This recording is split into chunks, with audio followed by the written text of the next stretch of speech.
ಈಗಾಗಲೇ ಬಾಗಲಕೋಟೆ ಮತಕ್ಷೇತ್ರದಲ್ಲಿ ಜನರನ್ನು ಮಾತನಾಡಿಸ್ಕೊಂಡು ಬಂದ್ವಿ. ಭಾರತೀಯ ಜನತಾ ಪಕ್ಷದ ಅಭ್ಯರ್ಥಿಯಾಗಿರುವ ಮಾಜಿ ಶಾಸಕರು 3 ಬಾರಿ ಕ್ಷೇತ್ರವನ್ನು ಪ್ರತಿನಿಧಿಸಿದವರು ಆಗಿರುವಂತಹ ವೀರಣ್ಣ ಚರಂತಿಮಠರು ನಮ್ಮ ಜೊತೆಗಿದ್ದಾರೆ. ವೀರಣ್ಣ ಚರಂತಿಮಠ ಅವರೇ, ಬೈ ಎಲೆಕ್ಷನ್ ಬಂದಿದೆ. ಯಾವ ಸ್ವರೂಪದಲ್ಲಿ ಈ ಬಾರಿಯ ಎಲೆಕ್ಷನ್ ಅನ್ನು ನೀವು ಎದುರಿಸ್ತಾ ಇದ್ದೀರಿ?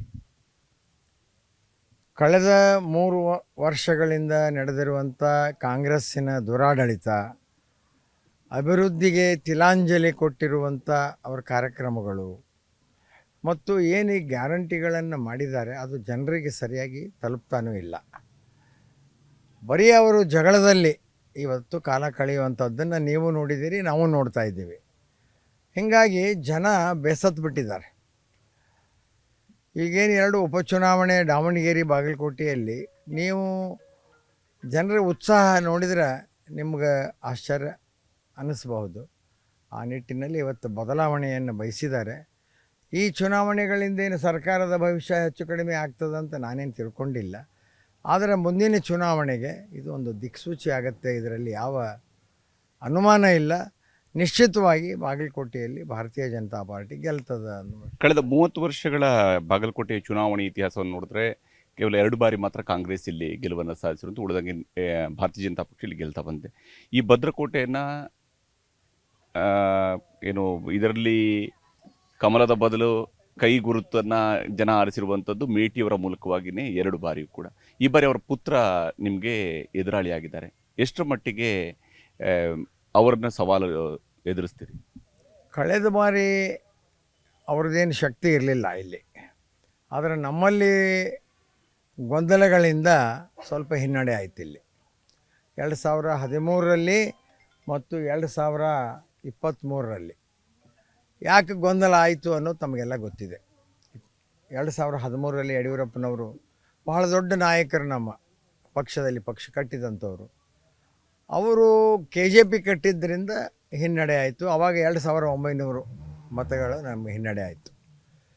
ಆದರೆ 2023ರ ಚುನಾವಣೆಯಲ್ಲಿಯೂ ಕೂಡ ನಮ್ಮನ್ನ ಹಿರಿಯ ಅನೇಕ ನಾಯಕರುಗಳಿಗೆ ಟಿಕೆಟ್ ತಪ್ಪಿಸಿದ ಪರಿಣಾಮ, ಮೀಸಲಾತಿ ಗೊಂದಲಗಳು, ಈ ಬೋಗಸ್ ಗ್ಯಾರಂಟಿಗಳ ಒಂದು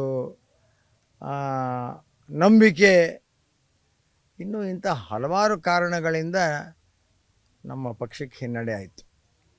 ಇಲ್ಲ ಅಂದರೆ ಸುಮಾರು 4,000, 3,000, 5,000ದಲ್ಲಿ 40 ಸ್ಥಾನಗಳನ್ನು ನಾವು ಕಳ್ಕೊಂಡಿದ್ದೇವೆ.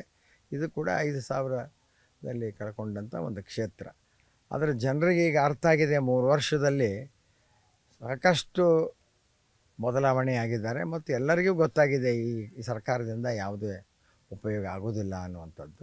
ನಿಶ್ಚಿತವಾಗಿ ಇದು BJPಯ ಭದ್ರಕೋಟೆ, ತನ್ನ ಸ್ಥಾನವನ್ನು ಅದು ಉಳಿಸ್ಕೊಳ್ತದೆ ಅನ್ನುವಂಥ ವಿಶ್ವಾಸ ನನಗಿದೆ. ಇವತ್ತು ಈಗ ನಾವು ಕ್ಷೇತ್ರದಲ್ಲಿ ಓಡಾಡಿದಾಗ ವಿಶೇಷವಾಗಿ ಗ್ರಾಮೀಣ ಭಾಗದಲ್ಲಿ ತಮ್ಮ ಬಗ್ಗೆ ಇರುವಂಥ ಒಂದು ಆಕ್ಷೇಪ ಅಲ್ಲಿಯ ಜನರಲ್ಲಿ ಕಂಡು ಬಂದಿರುವಂಥದ್ದು ಏನಂತಂದರೆ, ವೀರಣ್ಣ ಚರಂತಿಮಠರು ಬಾಗಲಕೋಟೆಗೆ ಕ್ಷೇತ್ರಕ್ಕೆ ಚೆನ್ನಾಗಿ ಕೆಲಸ ಮಾಡ್ತಾರೆ, ಆದರೆ ಹಳ್ಳಿ ಕಡೆಗೆ ಅಷ್ಟು ಯೋಚನೆ ಮಾಡ್ತಾ ಇಲ್ಲ, ಹಳ್ಳಿ ಕಡೆಗೆ ಬರ್ತಾ ಇಲ್ಲ, ಹಳ್ಳಿ ಜನರಿಗೆ ತಲುಪ್ತಾ ಇಲ್ಲ ಅಂತೇಳಿ. ಇದು ಸುಳ್ಳು. ನಮ್ಮಲ್ಲಿ ಯಾವುದೇ ಗ್ರಾಮೀಣ ಭಾಗದಲ್ಲಿ ಇಲ್ಲಿ ಕೂತ್ಕೊಂಡವರೆಲ್ಲ ಗ್ರಾಮೀಣ ಭಾಗದವರೇ ಇದ್ದಾರೆ. ಗ್ರಾಮೀಣ ಭಾಗದಲ್ಲಿ ಎಷ್ಟು ಕೆಲಸ ಆಗಿದೆ ಅನ್ನೋದನ್ನು ನಿಮಗೊಂದು ಪಟ್ಟಿನೇ ಕೊಡ್ತೀನಿ ನಾನು. ಮತ್ತು ಆ ರೀತಿ ಯಾರೂ ಮಾತಾಡೋದಿಲ್ಲ. ಇವತ್ತು ಹಳ್ಳಿನಲ್ಲೇ ಸಾಕಷ್ಟು ಉತ್ಸಾಹದಿಂದ ನಮ್ಮ ಕಾರ್ಯಕರ್ತರು ಕೆಲಸ ಮಾಡ್ತಾಯಿದ್ದಾರೆ. ಪ್ರತಿಯೊಂದು ಸಣ್ಣ ಸಣ್ಣ ಹಳ್ಳಿಗೆ 2-2, 3-3 ಕೋಟಿ ಎಷ್ಟು ಕೆಲಸ ಆಗಿದೆ ಏನು ರೀ. ಈ ಆರೋಪ ಶುದ್ಧ ಸುಳ್ಳು. ಯಾರೋ ಕಾಂಗ್ರೆಸ್ಸಿನವರು ಹೇಳಿರ್ಬಹುದೇ ವಿನಃ ಯಾರೂ ಹೇಳಿಲ್ಲ. ನನ್ನಷ್ಟು ಗ್ರಾಮೀಣ ಭಾಗದ ಜೊತೆಗೆ ಅಥವಾ ನಗರದ ಮತದಾರರ ಜೊತೆಗೆ ಹೆಚ್ಚು ಸಂಪರ್ಕದಲ್ಲಿರುವಂಥ ವ್ಯಕ್ತಿನೇ ನಾನು. ಇಲ್ಲಿ ಯಾವಾಗ ಬಂದರೂ ನಾನು ಇಲ್ಲಿ ಸಿಗ್ತೀನಿ. ಬೆಳಿಗ್ಗೆ ಬಂದರೆ ಮನೆ, ಮಧ್ಯಾಹ್ನ ಹೋದರೆ ನಮ್ಮ APMC ಅಂಗಡಿ, ಮಧ್ಯಾಹ್ನ ಮೇಲೆ ಬಂದರೆ 12 ಗಂಟೆ ನಂತರ ಬಂದರೆ ಸಂಘದ ಆಫೀಸು. ಈ ರೀತಿ ನನ್ನ ಚಟುವಟಿಕೆ ಎಲ್ಲ ನಮ್ಮ ಕ್ಷೇತ್ರದ ಜನರಿಗೆ ಗೊತ್ತೂ ಇದೆ. ನೀವು ಹೇಳುವಂಗೆ ಗ್ರಾಮೀಣ ಭಾಗದ ಜನ ನಮ್ಮ ಪಕ್ಷದವರು ಯಾರೂ ಈ ರೀತಿ ಮಾತನಾಡೋದಿಲ್ಲ. ಇದು ಶುದ್ಧ ಸುಳ್ಳು. ಕಡೆದಾಗಿ ಈ ಬಾರಿಯ ಬೈ ಎಲೆಕ್ಷನ್ನಲ್ಲಿ ತಾವು ಈ ಕ್ಷೇತ್ರದಲ್ಲಿ ಅಭ್ಯರ್ಥಿಯಾಗಿ ನಿಂತಿದ್ದೀರಿ, ಈಗಾಗಲೇ ಈ ಕ್ಷೇತ್ರವನ್ನು ಪ್ರತಿನಿಧಿಸಿದ್ದೀರಿ. ಆದರೆ ಈ ಬಾರಿ ಎಸ್ಪೆಷಲಿ ಈ ಬೈ ಎಲೆಕ್ಷನಲ್ಲಿ ತಮಗೆ ಮತ ಹಾಕಬೇಕು, ಯಾವ ಕಾರಣಕ್ಕೆ ಮತ ಹಾಕಬೇಕು ಅಂತೇಳಿ ನಿಮ್ಮ ಮತದಾರರಿಗೆ ವಿನಂತಿ. ನಾನು ಬಿಟ್ಟು ಹೋದಂಥ ಏನು ಕೆಲಸಗಳದಾವೋ ಅಲ್ಲಿಗೆ ನಿಂತುಬಿಟ್ಟವು. 3 ವರ್ಷದಿಂದ 600 ಕೋಟಿ ವೆಚ್ಚದಲ್ಲಿ 50,000 ಎಕರೆ ನೀರಾವರಿ, ಶಿರೂರು ಏತ ನೀರಾವರಿ, ಭಗವತಿ ಏತ ನೀರಾವರಿ, ಇನ್ನೂವರೆಗೆ 3 ವರ್ಷ ಆಯ್ತು ರೀ, ಏನೂ ಆಗಲೇ ಇಲ್ಲ. ರೈತರ ಹೊಲಕ್ಕೆ ನೀರು ಕೊಡ್ತಕ್ಕಂಥ ಒಂದು ದೊಡ್ಡ ಕೆಲಸ ಬೇರೆ ರಾಜಕಾರಣಿಗಳಿಗೆ ಮತ್ತೊಂದು ಇರೋದಿಲ್ಲ. ಎಲ್ಲರೂ ಶಾಂಕ್ಷನ್ ಆಗಿ ಟೆಂಡರ್ ಆಗಿ ವರ್ಕ್ ಆರ್ಡರ್ ಕೊಟ್ಟದ್ದನ್ನು ರದ್ದು ಮಾಡಿದ್ರು. 135 ಕೋಟಿ ನಗರದ ಕಾಮಗಾರಿಗಳನ್ನು ರದ್ದು ಮಾಡಿದ್ರು. ನನಗೀಗ ಹಳ್ಳಿ ಒಳಗೆ ಹೋಗಾಕತ್ತೀನಿ, ನಾವೇನು ಕೆಲಸ ಮಾಡಿದ್ವಿ ಅವನ್ನೆಲ್ಲನೂ ಲೆಟರ್ ಕೊಟ್ಟು ರದ್ದು ಮಾಡೋದು. ಹಿಂಗಾಗಿ ಜನಗಳಿಗೆ ಬೇಸತ್ತಾರೆ.